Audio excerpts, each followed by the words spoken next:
You're listening to Systemic Error Podcast. The failure was designed.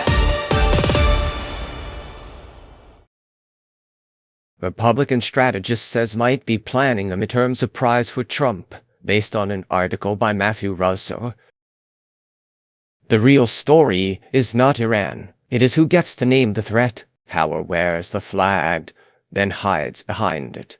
The source's story is about Karl Rove warning that Iran may try to hurt Trump politically by pushing oil prices up during the midterm season. That is the surface. The deeper fact is simpler. The people with actual institutional power are not some abstract foreign adversary in the reporting.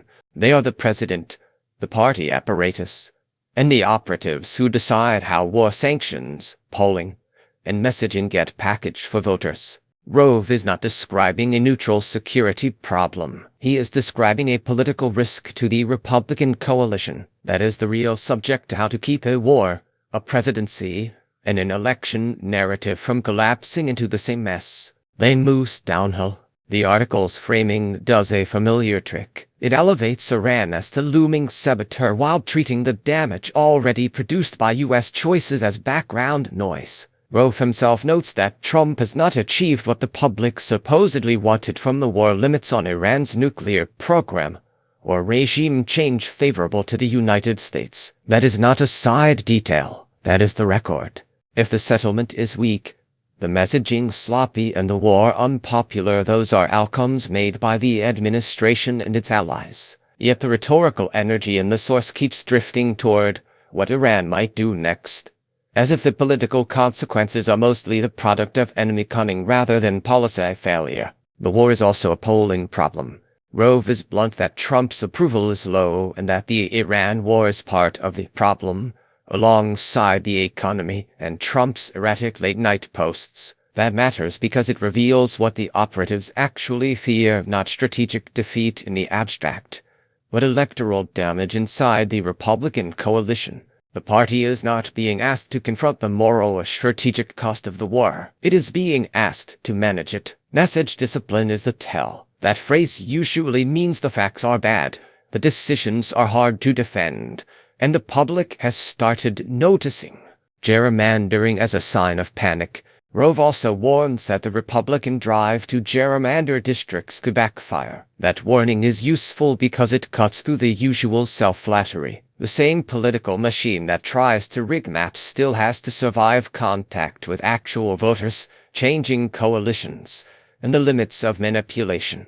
This is where the story stops being about one strategist's caution and becomes a record of institutional insecurity. If a party believes it can redraw the electorate into obedience, then every warning about backlash exposes the fragility of that belief. Power is not the same as control. The source repeatedly shows Republican actors confusing the two: war, scapegoats, and managed reality.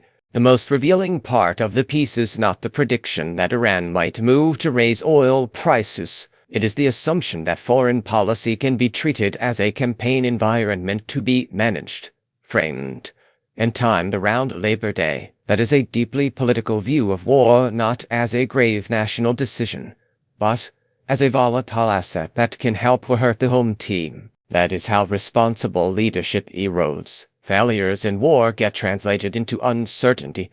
Corruption of judgment gets called messaging, and political self-protection becomes the main job. The public is left with the bill, while operatives debate how to stop the damage from becoming visible before November. The pattern behind this story. This story is not really about Iran's next move. It is about the recurring habit of powerful political actors turning their own consequences into somebody else's menace. When the war underdelivers, when oil prices matter, when polling sours, when maps are rigged, the same apparatus reaches for the same reflex, displays responsibility upward to enemies, outward to abstractions, and forward to the next election.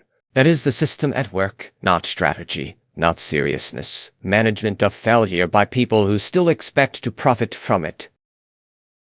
You've been listening to Systemic Error. Thanks to Alternate for today's article. With the automated voice of John, thanks for listening.